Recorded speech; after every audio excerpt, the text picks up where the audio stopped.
आप सभी को नमस्कार। हम इज़राइल के बारे में पढ़ रहे थे।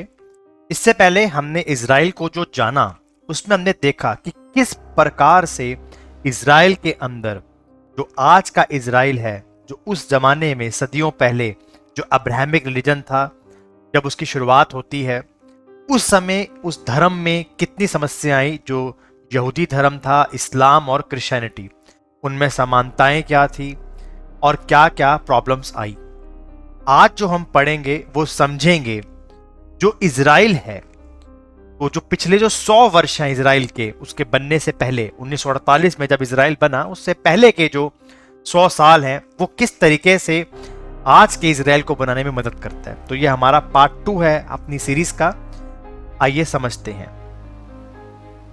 सबसे पहले अगर मैं बात करूं आपसे, तो हमने पढ़ा था अब्राहमिक रिलीजन्स, तीनों धर्म, जुडाइज्म, इस्लाम और क्रिश्चियनिटी।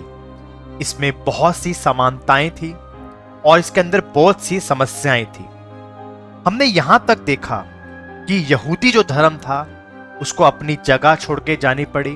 उनके ऊपर बहुत से अत्याचार करे गए और जो यहूदी लोग थे वो पूरी दुनिया के अंदर फैल गए। अधिकतर लोग जो थे वो गए थे यूरोप की तरफ। अधिकतर लोग यूरोप की तरफ चले गए थे, लेकिन बाकी लोग पूरी दुनिया के अंदर इनकी बसावट हो गई थी।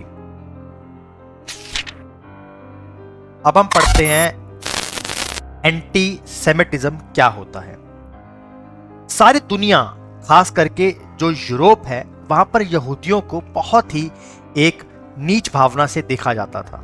उन्हें एक आरोपी माना जाता था क्रिश्चियनिटी के अंदर कि उन्होंने ही जीसस क्राइस्ट के क्रूसिफिकेशन में मदद करी।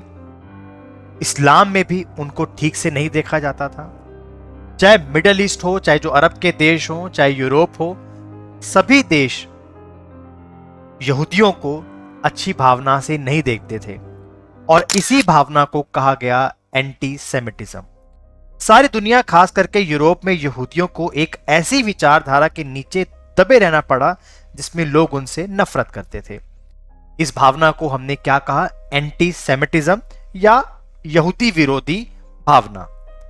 यहूदियों को इस समय बहुत कुछ सहना पड़ा, जैसे कि पूरी दुनिया ही उनकी खून की प्यासी होगी हो। पूरी दुनिया के अंदर, चाहे वो उनके बच्चे हों, चाहे वो मर्द हों, चाहे महिलाएं हों, उनको बहुत कुछ वहां पर सहना पड़ा।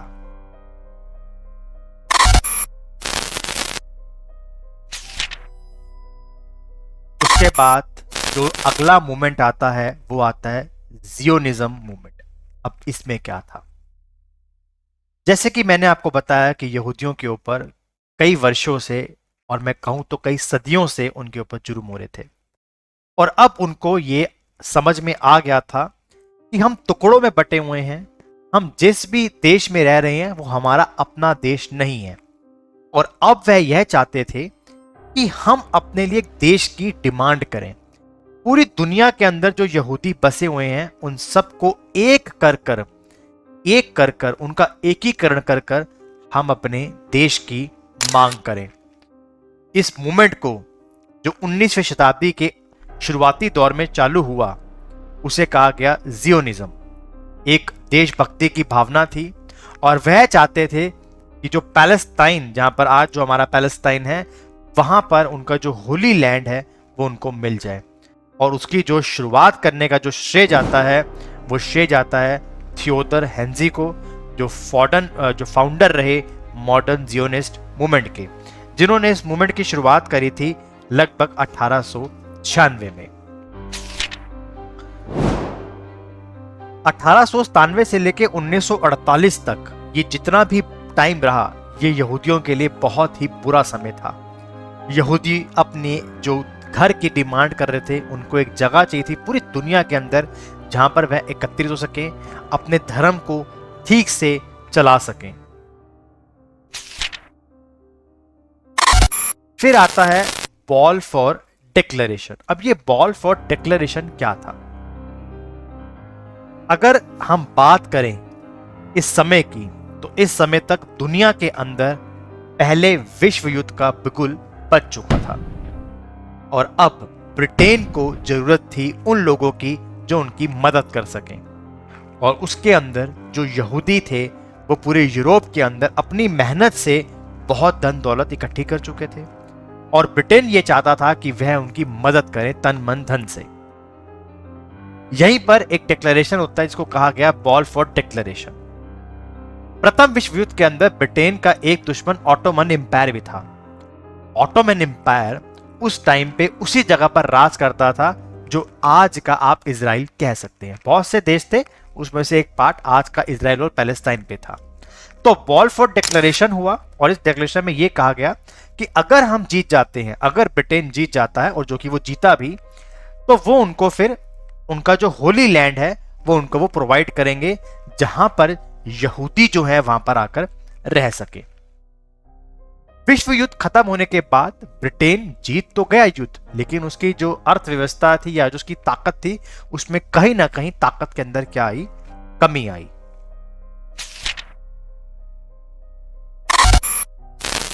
एंटी सेमिटिज्म इन यूरोप, जो मैंने अभी आपको बताया कि यहूदियों से नफरत करी जाती थी, अब यूरोप के अंदर जो देश हार गए पहला विश्व युद्ध, उनके अंदर एक सबसे बड़ी जो भावना आई कि इसके पीछे जो हम हारे हैं कहीं ना कहीं इन यहूदियों का हाथ है।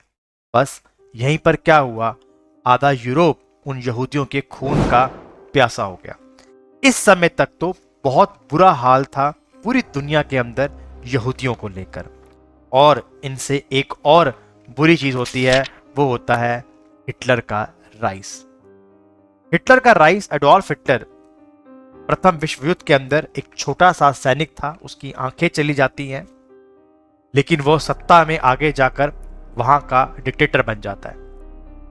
हिटलर, जर्मनी जो था वो पहला विश्व युद्ध बहुत बुरी तरीके से हार गया था, और अब हिटलर से ये बर्दाश्त नहीं हुआ, जर्मनी से ये बर्दाश्त नहीं हुआ कि हम हार चुके हैं।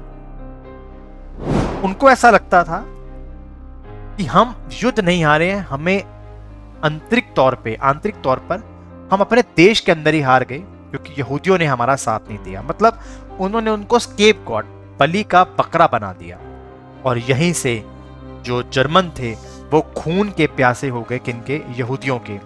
और यहूदियों के लिए बहुत बुरा समय आता है, और वो समय होता है हॉलोकॉस्ट का। हॉलोकॉस्ट के अंदर एक तरीके की आप मान के चलिए लाखों यहूदियों को बिना किसी कसूर के मार दिया जाता है, गैस चैम्बर्स में डाल दिया जाता है, लाखों की तादाद में बच्चों को, मर्दों को, महिलाओं को मार दिया जाता है।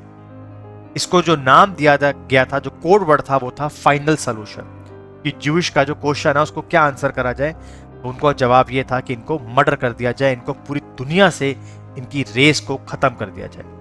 इस दौर तक जो पूरी दुनिया में जो यहूदी थे वो धीरे धीरे पलायन करना चालू करके, माइग्रेट करना चालू करके आज के इजराइल की ओर, क्योंकि वो बहुत परेशान थे, वो भाग रहे थे और उनको भागने भी नहीं दिया जा रहा था नाजिस के द्वारा। ये कुछ तस्वीरें हैं उस दौर की जब यहूदियों के ऊपर कत्लेआम करे गए, लाखों की तादाद में इनको मारा गया। इनकी पहचान करने के लिए जो आज का इजराइल, आपने उनका झंडा देखा होगा, उस पर एक स्टार होता है जिसे स्टार ऑफ डेविड कहते हैं, उनको ये पहनना अनिवार्य था। आप इन तस्वीरों के माध्यम से देख सकते हैं कि छोटे छोटे बच्चे, महिलाएं और मर्दों की क्या हालत कर दी गई थी। उसके बाद जब यहूदी अपने इस, जब दूसरा विश्व युद्ध खत्म हुआ 1945 के अंदर, जर्मनी को पराजित हुआ, जर्मनी हार गया, तो उस टाइम तक जो यहूदी थे अब अपनी डिमांड को लेके अमेरिका के पास गए। अमेरिका ने उनकी मदद करी, बहुत हद तक अमेरिका और ब्रिटेन ने मदद करी, और फिर आता है यूनाइटेड नेशन का पार्टीशन प्लान फॉर पैलेस्टाइन। नया बना था अभी हमारे पास ये संगठन, यूनाइटेड नेशन ऑर्गेनाइजेशन, और यहां पर ज्यूइश स्टेट की मांग करी गई, तो उनको उसी लैंड पे दोबारा भेजा गया जो सदियों पहले उनका हुआ करता था। अगर आप ध्यान से इस नक्शे को देखेंगे तो जो आप ऑरेंज कलर से देख पा रहे हैं वो अरब को दे दिया गया था। बाकी जो हरे वाला आप देख पा रहे हैं लाइट ग्रीन कलर का, ये दे दिया गया था यहूदियों को, ठीक है जी। और जो व्हाइट कलर का आप ये छोटा सा एरिया देख रहे हैं, ये वाला, ये दे दिया गया था इंटरनेशनल कंट्रोल के अंदर। जिसे सिटी ऑफ जेरूसलम कहते हैं। यहाँ पर इन तीनों धर्मों की बहुत इंपॉर्टेंट आस्था बसती है, चाहे वो जुडाइज्म हो, क्रिश्चियनिटी हो या इस्लाम हो। बाद में जाकर मैं आपको बताऊंगा कि 1948 के बाद जाकर जब युद्ध हुआ तो किस प्रकार से इजराइल ने इसको अपने वश में कर लिया। तो यहां से शुरुआत होती है इजराइल की, जहां पर इजराइल के सभी जो यहूदी जो लोग हैं वो अपने देश के लिए इकट्ठे होते हैं, और इजराइल की क्रिएशन होती है साल 1948 के अंदर। तो ये पार्टीशन हुआ था ऑटोमन एम्पायर का, जो ब्रिटेन ने इनकी कहा था, वादा किया था, उस वादे को पूरा करा गया। और फिर उसके बाद 1948 में आकर जो ब्रिटेन का जो मैंडेट था वहाँ पर उसको भी ख़त्म कर दिया गया, और यहाँ से शुरुआत होती है मॉडर्न इजराइल की। इसके बाद इजराइल में देखा गया किस प्रकार से अरब ने इनको हमला करा, कैसे वो उनके दुश्मन बन गए, किस किस तरीके से इनको परेशान करा गया, और इजराइल जो पूरी दुनिया में उनको मारा गया, किस तरीके से इतना मजबूत हो गया कि पूरी दुनिया उनसे आज के समय में कांपती है। उसको हम अपनी अगली वीडियो में पढ़ेंगे। धन्यवाद।